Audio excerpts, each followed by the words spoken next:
So I run a sports channel, and obviously, and the number one thing I nerd out the most in any sport is NFL mock drafts. And usually I'd start that process in like early October or something, around like trying to study and learn all the prospects. But here I want to do a way too early mock draft, knowing just what I know from watching college football. No film on any of these guys. No studying up, no reading, no nothing. It's just what I have watched, anything I've heard or I previously read about them just scrolling on Instagram or whatever. So let's get into this. All right, so this list is terrible, by the way. The list they have on Football Pro or Pro Football Network for this. So, whatever. So with the first pick, with the first pick of this way too early mock draft, I am going to take James Pierce. I think so far, unless a quarterback needy team jumps into this number one spot, if it is the Panthers, the Patriots, any of these top four teams that are currently on the list, and whatever, the Cardinals can be thrown in there too, who get the number one pick, I think it's clearly James Pierce. He is my number one defensive player. 10 sacks, 10.5 sacks last year? Highest graded pass rusher too. I think it would be an obvious choice. And at 2, the offensive line class is really good. Now here, this is interesting. They have Emory Jones as the number 1. I'm going to go Will Campbell for now, even though I know there is a lot to be desired with Will Campbell with his footwork. Not a lot. He's super talented. Super, super, super talented. Needs to work on his footwork. He had a few penalties. I think at least a couple penalties in the USC game on Sunday. But so far, I mean, there's a top 3 tackle class that are him, Emory Jones, Kelvin Banks, who are going to go in that 5 to 10 range. So it'll be really interesting. I think that's kind of the most interesting part of the draft is where will these tackles go, at least so far, looking at it in early September. Patriots. I would probably go the same thing and just give them another tackle. I'll go Kelvin Banks this time. To the Broncos, do I want to? I guess I kind of have to, right? I mean, just based on the board, do I go 3 straight tackles? I mean, the offense, Territorial McMillan, as so far, obviously he was a game versus New Mexico. They have him listed as a number 3 player, which I think is insane, but he is crazy good. I feel like Luther Burden's gonna get all the hype. Luther Burden is just a size. Like, he's a great, great, great player. 5-star recruit. I think he was the number 10 recruit in the country. He was a running back, too. I'm pretty sure he was recruited as a running back, converted to wide receiver. And for the past 2 seasons, going into his third, one of the best wide receivers in college football. But McMillan was crazy. What did he have? Like 300 yards and 4 touchdowns? And he's way more, he fits the profile more. Does this say is, 6'5", 210. And then Burden is 5'11", 208. So a big size difference. But I'm going to go 3 straight offensive linemen and go Emory Jones. Emory Jones could take up, any of these guys can be the number 1 tackle at the end of the draft. And they're really good. I love this draft class so far, too. With this top of the tackle class, it's amazing. And now, Raiders. So I'm going to go back-to-back QBs. I'm going to go Beck, then Shador here. So far, the QB class is, some of these QBs are really going to play themselves high into this draft. Wigman is not. I see him there. Drew Aller, great game. He was, not stats-wise, don't look at stats. If you watch the game, he was putting the ball exactly where it needed to be. Cam Ward, he's a little bit older. Does it say his age? No, but he is a 5th-year senior. He had the throws he was making on the run. Jalen Milroe could easily have a year that puts him into the top 10. Same with Jackson Dart was only 5 incompletions and 6 touchdowns with versus Furman. But this quarterback class is, after week 1, I know it's week 1, looking a lot better. But we'll talk about Beck and Sanders. Beck had the most underrated year out of any player in college football. Nobody gave him any credit because it's Georgia, let's think defense, but amazing year.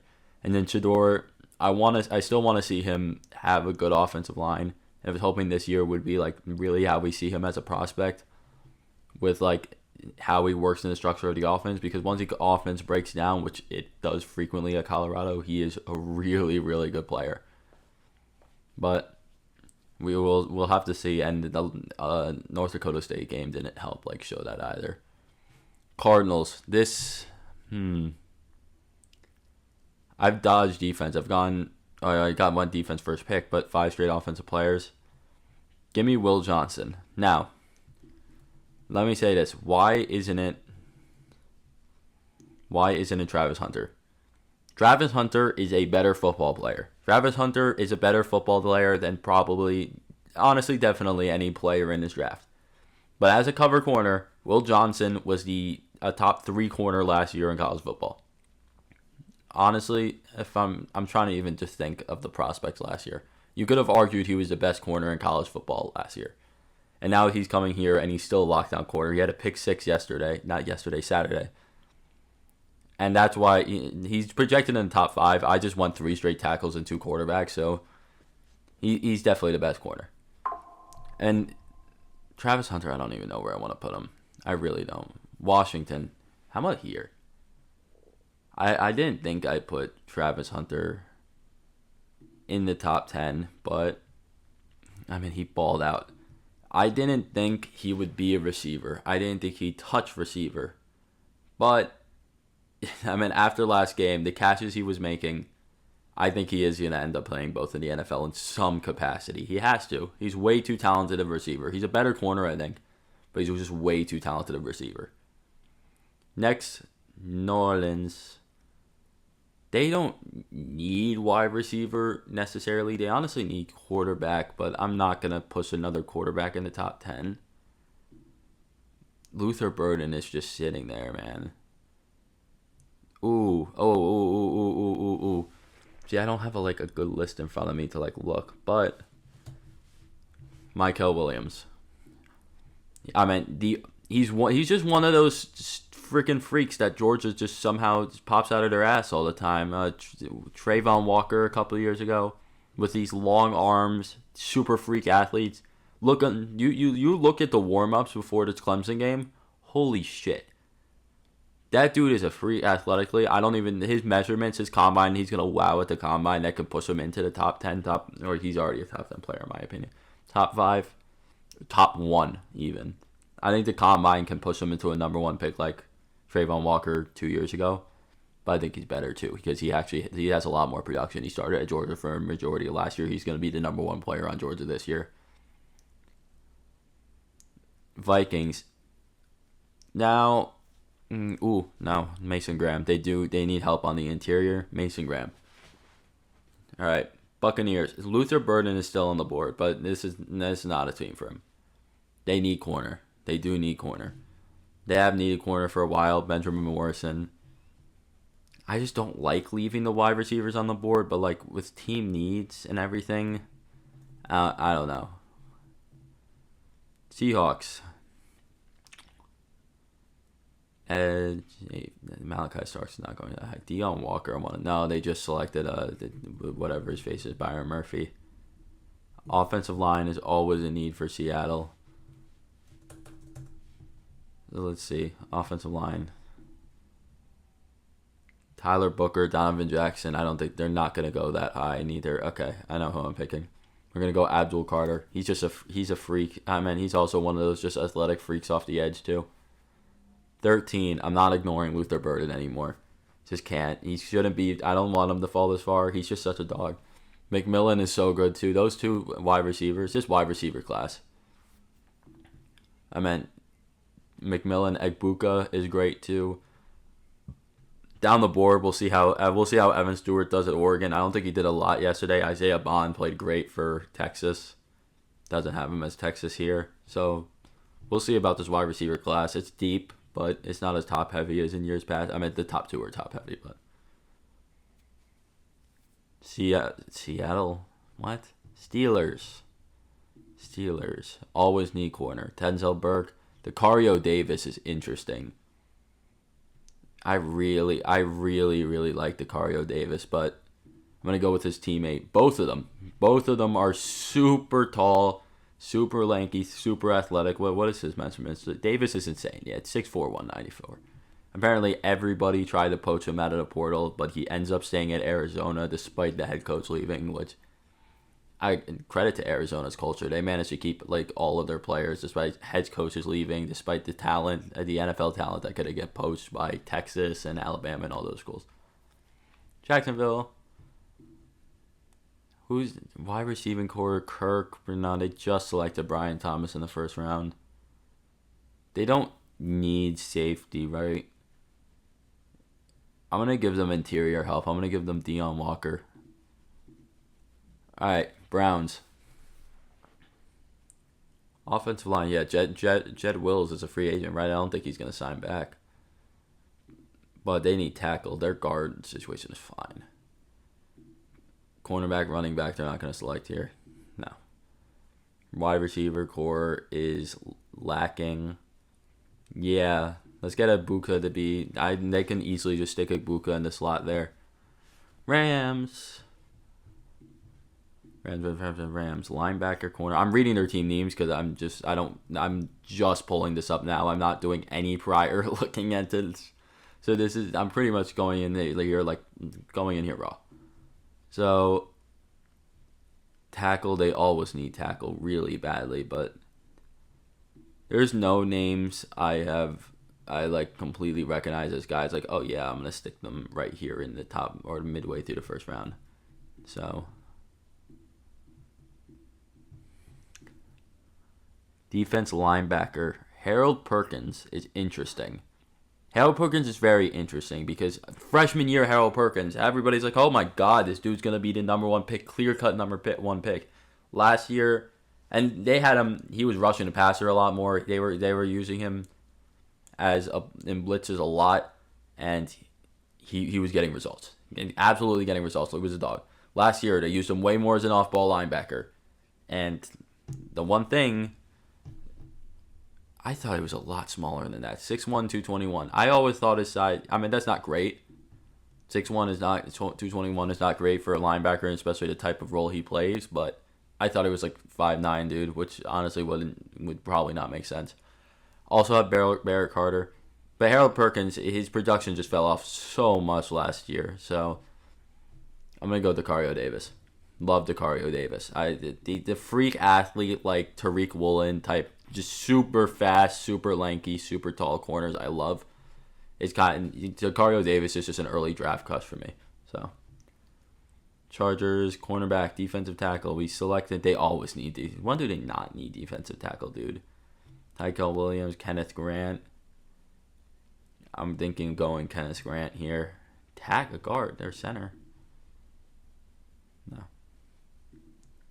Edge they need. What have we only had 2 edges go? Nick Skirton. Yeah, Bosa's hurt a lot. Khalil Mack is 35 years old. Nick Skirton was the Big Ten Defensive Player of the Year. Goes to A&M. He was really good in their game versus Notre Dame too. So Bears edge, defensive tackle, center, guard, tackle. I think they have a need on the. They don't need. They don't though. They really have. They have Darnell Wright. They moved in. What's his face from Oklahoma State? Tylan Wallace. No, that's the. Trevin something Jenkins.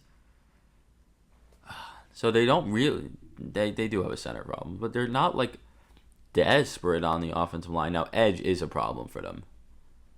Edge is definitely a problem for them. So we'll go edge. Falcons. Their wide receiving core does need help, man. They have Drake, but I'm not like in love with the wide receivers that are available. Really not. I mean, some of these guys are such great. Like I see Torrey Holt, great college player. Nick Anderson, Barian Brown, which I mean he's gonna be a great deep threat down the board. But I'm not like in love with any wide receivers at this pick right here. So. What else do they have? What do we have? Falcons always need help in the secondary. Not always. They do have Jesse Bates, but imagine Malachi Starks going to Georgia, to a place he dominated the past 2 times he played there for Georgia. So, or not past 2 times. It was the Oregon game and then the game versus Clemson Saturday. Yeah, I'm gonna get the Dolphins line help. Let's go Tyler Booker. Actually, let's go Donovan Jackson. We're gonna go Donovan Jackson. Maybe a little. Nah. I think that's actually a good spot for Donovan Jackson in the 20s. Next, Packers. Defense. That's the word. I don't know who Shavon Revel is. Like, I've heard of every single guy I've picked so far, but I have no idea who Shavon Revel is. I feel casual now. Now I have to look into Shavon Revel. He doesn't even have his stats. Screw it. Denzel Burke, he stayed in the draft. He's probably going to be one of the, he's the one of the many Ohio State guys that stayed in the draft. I was going to say one of the many who rose their draft stock, but I don't even think that's going to happen. QB, no. Tight end, Colson Loveland, I forgot. He's definitely going to go higher than this. He's going to be in the 20s for sure, but I'm not going to way too early mock draft a tight end that high unless you're Brock Bowers or just a generational tight end. Okay. That's like the one thing that they really don't need is that, but I'm going to give them Harold Perkins. As I don't know, I have no idea what role they're going to use him. I didn't even know what role that LSU was going to use him. He's been used in completely different roles in two of his careers with completely different results. Harold Perkins is a very interesting case. I can honestly see a world where he's just one of those guys that like falls to like the 5th round, and his draft stock just plummets throughout the year, and like he's undrafted at the end if he's not used right. And if he's used right, he's a top 10 pick. It's interesting. We'll go wide receiver here to the Cowboys. They definitely need help there. I love Evan Stewart, but let's keep Isaiah Bond in Texas. That's something they would do. Yeah. Eagles, they've had a big turn of linebackers just going through them. Barrett Carter. Bengals, they don't. Yeah, they guess they do. They really need a guy in the slot. But I don't think they're gonna draft a guy like that this high to play in the slot. And tight end, there's nothing here for. I do like Luke Lackey a lot, but there's nothing there. Didn't he? Yeah, he did tear. He was one of the 100 Iowa guys to be out for the year last year. Edge, Patrick Payton. JT Tuimoloau. Yeah, I'm gonna go JT Tuimoloau. Would have been a first round pick last year. I don't think that changes that much. I mean, he can go in the early second this year, but I don't expect it to change. What is this, Buffalo? They need wide receivers still. I mean, they can't just do it with Keon Coleman. I can see them going back to back wide receivers as their first pick. Lions, edge rusher is not that much of a need, but interior and building in the trenches, yeah, that's something that the Lions would want to do. I want to go to Godfather. This is my favorite name in college football, or nickname in college football history, the Godfather. I mean, it has to be. His name is Dante Corleone. Kenneth Grant, though. I hope he's a first round pick, so I can just talk about Dante Corleone for like the entirety of the draft prospect or draft.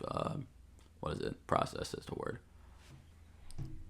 Ravens, they still need wide receiver. I think I just can't see myself picking one right here. So I want to go. That's the one thing I didn't go is running back, and I meant this running back class. If there is going to be a draft where that revives the running back position as like going high, they're not going to go like top 10 like in 23 when Bijan and Jahmyr Gibbs went high.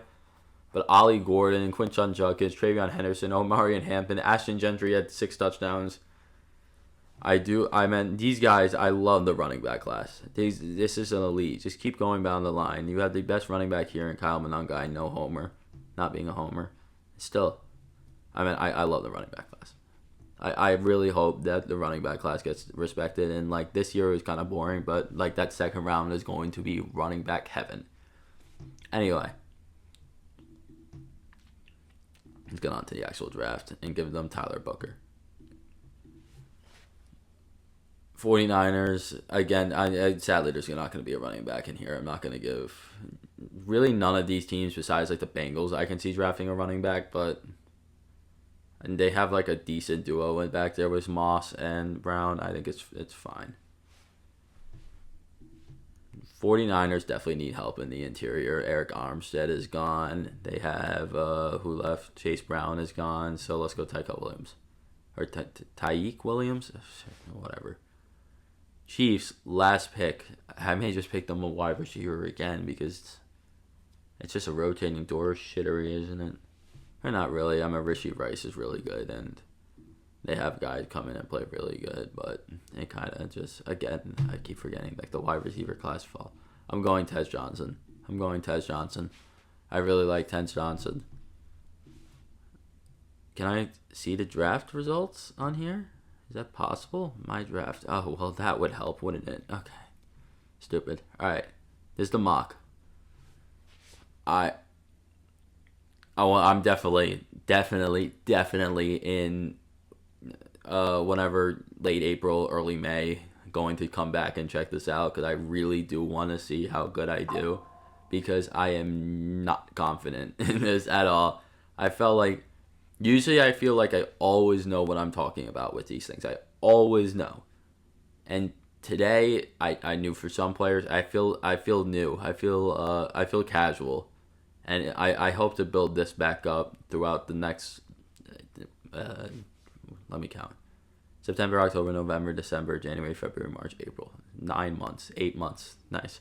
So like the next 8 months, just getting my knowledge up and being able to give the best draft analysis I can. So thank you all for watching. Discord number coming to you.